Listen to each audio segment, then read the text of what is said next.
Hello বন্ধুরা, আশা করি সবাই ভালো আছেন। আজ আপনাদের সামনে তুলে ধরতে চলেছে আমাদের পুজোর পুরো গল্পটা, ভোগ রান্না থেকে শুরু করে রাতের অনুষ্ঠান আর প্রতিমা বিসর্জনের আবেগঘন মুহূর্তগুলো।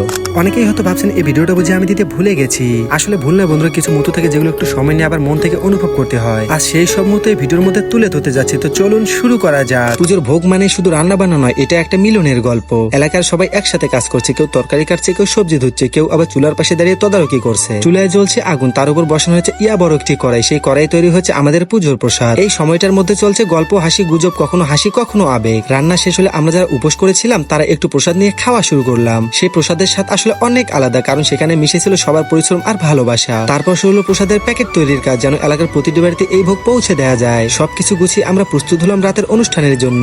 রাতের এই ছোট্ট অনুষ্ঠানটিতে এলাকার সকল মা বোনেরাই অংশ নিয়েছিলেন। নাচ গান আর হাসি আনন্দে কেটে গেল পুরো সময়টা। যারা নৃত্য পরিবেশন করেছিলেন তাদের হাতে আমরা তুলে দিলাম ছোট্ট ছোট্ট কিছু উপহার। আপনারাই বলেন কার নাচ সব থেকে বেশি ভালো হয়েছে? এটা তো খাওয়ার জিনিস না। অনেক খুশি। সবাই ওজন একটা জোরে করতালি হয়ে যায়। এটা কার পুরস্কার? মা, তোমার বাবা। বাবা তোমার বাবা কি করেছে? বসে আছে।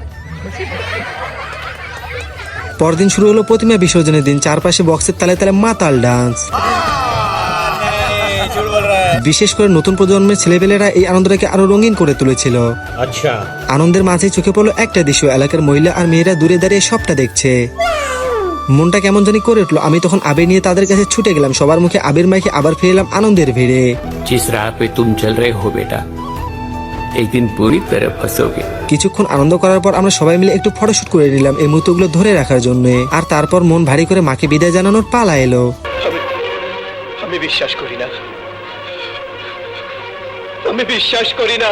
হাজারো কষ্ট ভোগে চাপা রেখে আমরা মাকে বিদায় জানালাম। সবার চোখে জল, মনে শুধু একটাই কথা, মা আবার ফিরে এসো। তো বন্ধুরা, এইভাবেই শেষ হলো আমাদের পুজো পুরো গল্পটা। ভোগ রান্না থেকে শুরু করে আনন্দ আবেগ ভরা এই সম্পূর্ণ যাত্রাটা। আপনারা সবাই ভালো থাকবেন, সুস্থ থাকবেন, আর আমাদের জন্য মন থেকে আশীর্বাদ করবেন, যেন আগামী বছর এর থেকেও ভালো কিছু আপনাদের সামনে তুলে ধরতে পারি। ধন্যবাদ বন্ধুরা ভিডিওটি দেখার জন্য। দেখা হবে আবার নতুন আরেকটি গল্প নিয়ে।